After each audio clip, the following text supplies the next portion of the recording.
Good. Mm.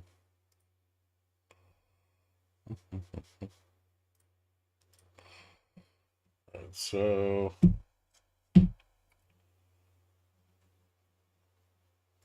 obviously yesterday there was the Apple OpenAI circle jerk, which ran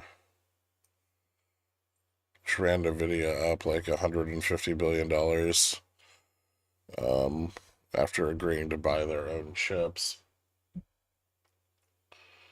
Um, Apple did pretty well on an analyst report that iPhone sales were going to be fairly durable. And I think that's mostly due to lack of upgrade, but will probably benefit them for the next couple of quarters. Hopefully, they baked in a lot of planned obsolescence into the current model and they can keep the iPhone train chugging. Fed speakers were mixed between hawkish to slightly hawkish to extremely dovish on Moran's side. Um, Most of the rest of the Fed speakers expressed some worry that they were worried that rates were not simply just not restrictive enough for the potential uptick in inflation. Um, Yields didn't change too much. Spot gold was up quite a bit. Goldman raised their S&P 500 index target up to about 6,800, so 2.04% upside move from yesterday's close, citing resilient corporate earnings, dovish Fed. They also raised their 6 and 12-month returns forecast to 5 and 8%, implying levels of 7,000 and 7,200. Goldman's been a bit behind the times over the last year. They generally just raise their price targets when we hit new all-time highs, but their price targets have stayed fairly close to the money, and they've been pretty wrong. Meanwhile, margin debit balances are the highest they've ever been, even higher than back during like the meme stock craze and shit. So everyone's over levered to the tits. Uh, Economic surprise, U.S. financial conditions falling off a cliff. Commercial and industrial loans are significantly on the upswing since April at all commercial banks. For CTAs, we're looking at quite a lot of sell side. Um, Obviously, the strength of the trend will keep CTAs long here, but it looks like CTAs are ready to shed. Mm,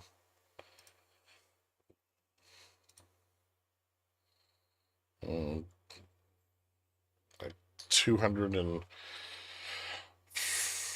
I guess like 195 billion in a large downside scenario, which is pretty heavy exposure.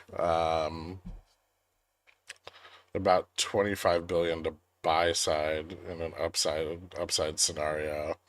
Um, so definitely a little overweight long. Triggers for S&P are going to be down around the 6,500 and like 64, like the 6,508 probably 6,425 levels, or at least that's where BOFA is estimating them. Um, Deutsche's got overall CTA exposure around 72nd percentile, uh, or not, sorry, 93rd percentile. What the fuck is that? Okay. And equity vol controls almost back to where it was in February, fairly close. This has actually been slow to climb back up.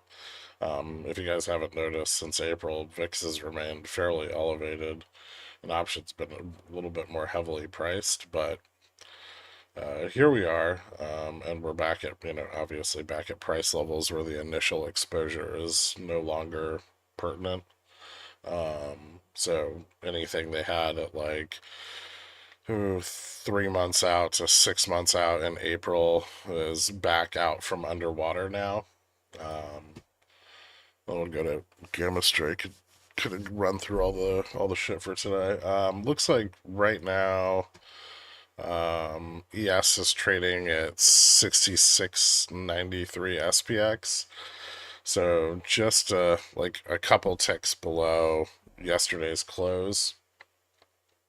That puts spot pretty much at the same level. It did have some downside moves in the overnight, but most of them found some decent support.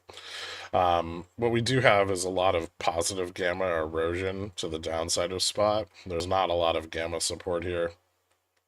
We have big walls of gamma, both at 6,700 and 6,710 to the upside that'll present resistance to those upside moves.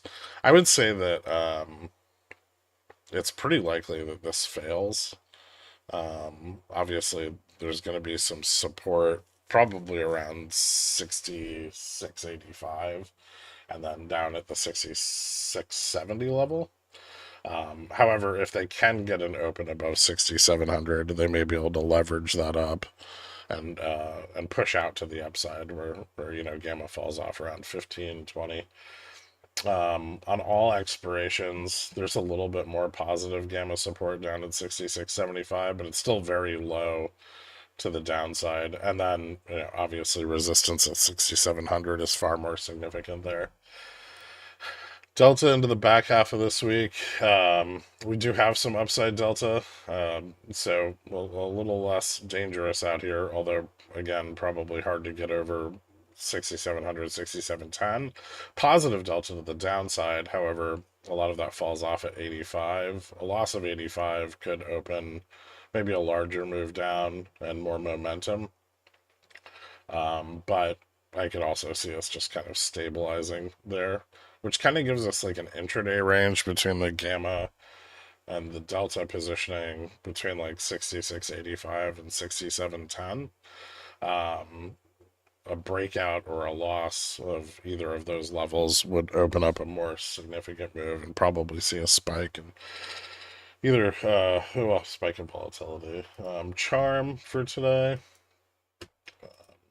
We've got it's fairly even, probably a little bit weighted to the downside due to the 67.40 positioning. I would say that things don't really get bad for the bulls unless we start falling under 75. And when if some of these sold puts start going in the money, then I think charm would become a problem into end of day. But that would require a larger move outside of the current range, which is possible today. We do have some economic data that's going to be coming in. I think we should be past most of the EU data and the Great British data from this morning, which didn't have too much of an effect. Redbook came in a bit lower. I know Bowman's speaking. After market open, we get S&P Global PMIs, so composite manufacturing and services. Those are expected to fall moderately. However, they could surprise to the downside, which might prompt some kind of index response. Then we have Richmond, Fed, Bostic speaking.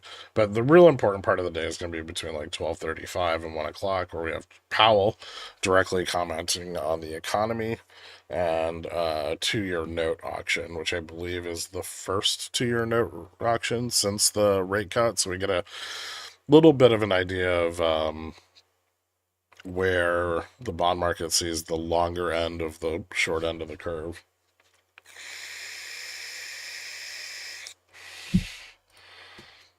Gamma curve is flattening out to the upside. We're not getting a defined top, but it is flattening out quite a bit, and it is definitely steepening to the downside.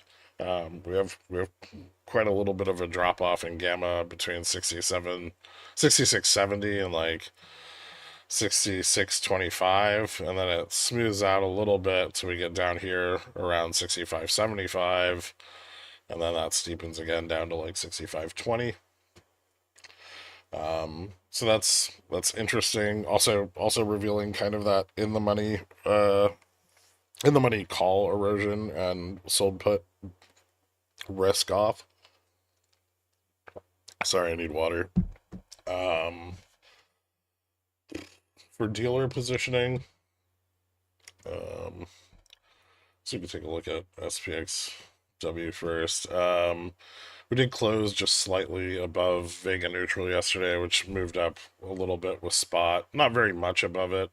Although I do think that's difficult. There was quite the push to make that happen yesterday. I think there was about 50,000 uh, open sold puts on the chain between 66.75 and 6700 as we moved into close yesterday. But we did ultimately fail that breakout and failed to test 6700, which we could still get an attempt at today.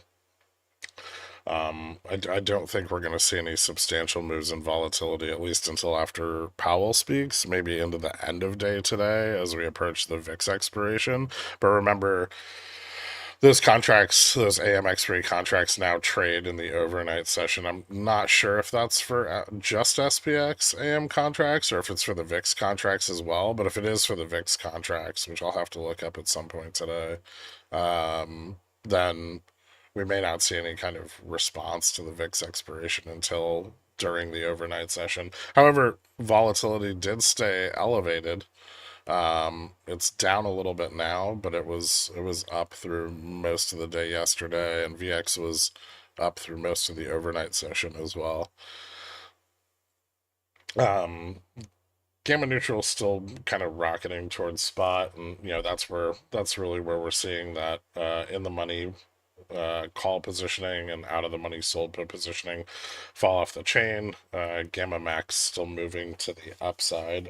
However, with spot moving up, that isn't necessarily bearish yet. If we spot flattens out and gamma max continues up, that might be a little bit more of a bearish signal. Um, Delta up and options on the short dated chain still looking a little bit more bought. For SPX, the monthly chain, Vega neutral moved up quite a bit. So maybe some short vol coming in out on the next AM expiry. Gamma max continues to move up at a very steady clip.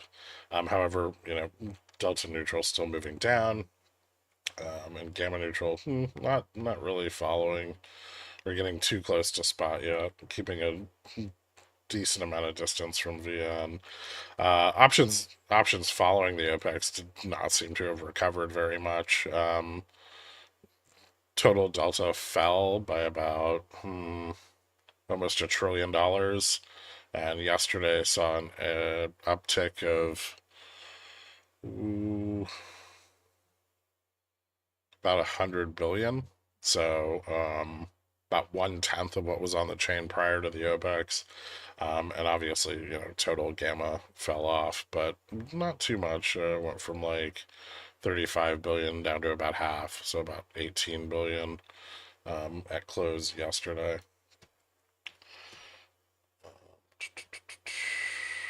Take a look at options macro.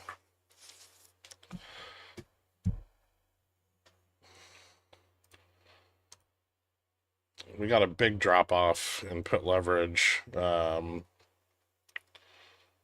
last week with the OPEX. Put leverage and call leverage both declined very significantly into the start of this week, but we still seem to be supported by short dated options. I think the back half of this week could be a little bit more bearish because of that, because we're not seeing that recover.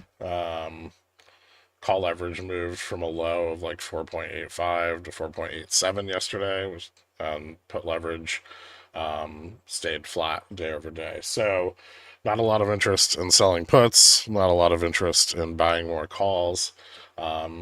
there is still slightly higher call leverage to the upside of spot, about 1.6% out of the money, kind of close to Goldman's upside S&P target.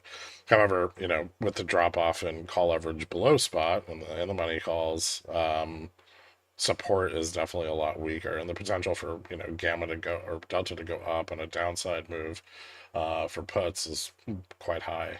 Puts are pretty bottomed out here, only about 1.03 trillion in delta. But the little bump of call buying is keeping us afloat for now. I would imagine if Powell says something today that disrupts that, we could see that kind of collapse a bit. But we're definitely not there yet. If we take a look at this, we can look at let's take a look at gamma. So we got about $5.9 billion of gamma on the. I want to look at the SPXW chain. Sorry.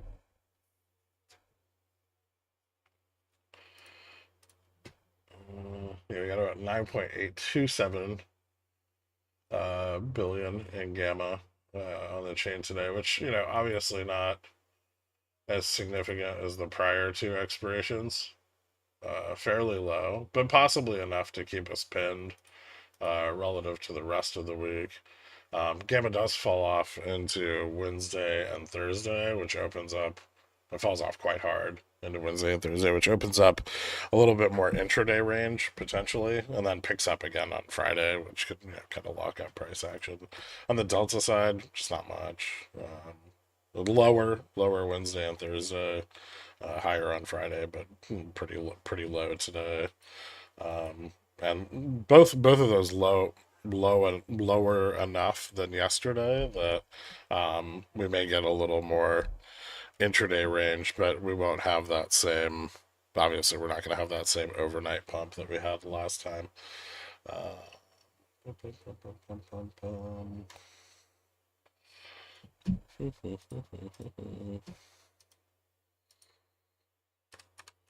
One second.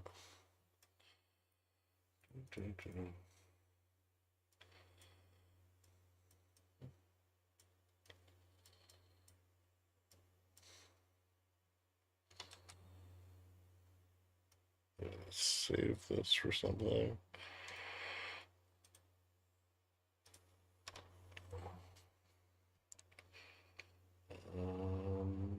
I want to go with this. On the put side, we do for SPXW, we do see some in the money puts building. 6675, 6700. I'm not sure this updated properly. 19. Okay, this isn't updated. That's a bug. Hold on, let me save that real quick so I don't forget to tell the guys.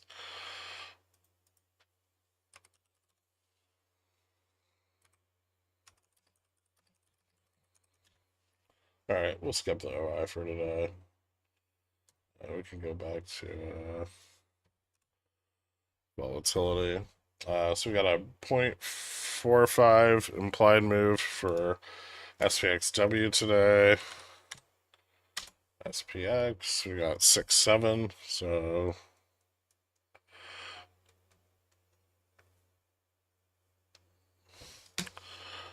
I'm giving us a average of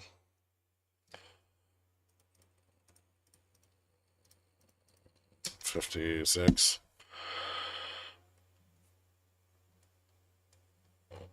For the day.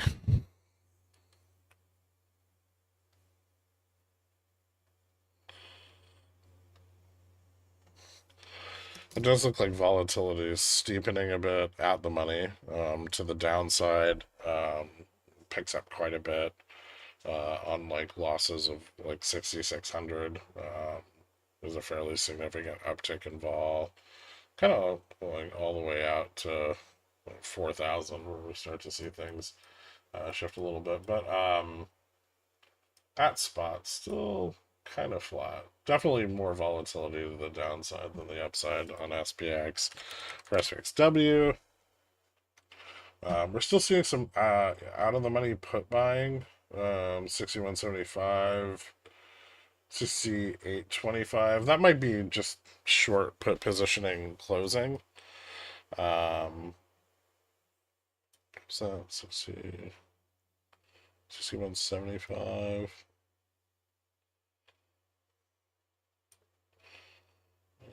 Down here. Vol is a little bit steeper to the downside on the weekly contract. Not too much event vol priced into the rest of this week. A little bit more with Friday's expiration. Slight increase, but only like 11% by Friday. So I would say that the market's expectation for increases in volatility is pretty fucking low. IV10's at 11.23, HV10 at 4.67, giving about 6.56. Like kind of positive volatility risk premium, and then about 3.80 on the 30-day. Month out downside skew is still a bit richer, and the IV 1030 is still in fairly steep contango. So the front month or front end IV is much cheaper than the 1 month IV. Front IV continues to fall pretty hard, and HV10 slipped down a little bit, like down 55 points from yesterday. Let me pull. Oh, those closed. I would say that we're still very much in the same kind of volatility environment as far as, everyone's going to try to buy the dip, and pinning is likely on mean reversion if they sell off on the rip. So, um, yeah, no rapture. Missed out on it.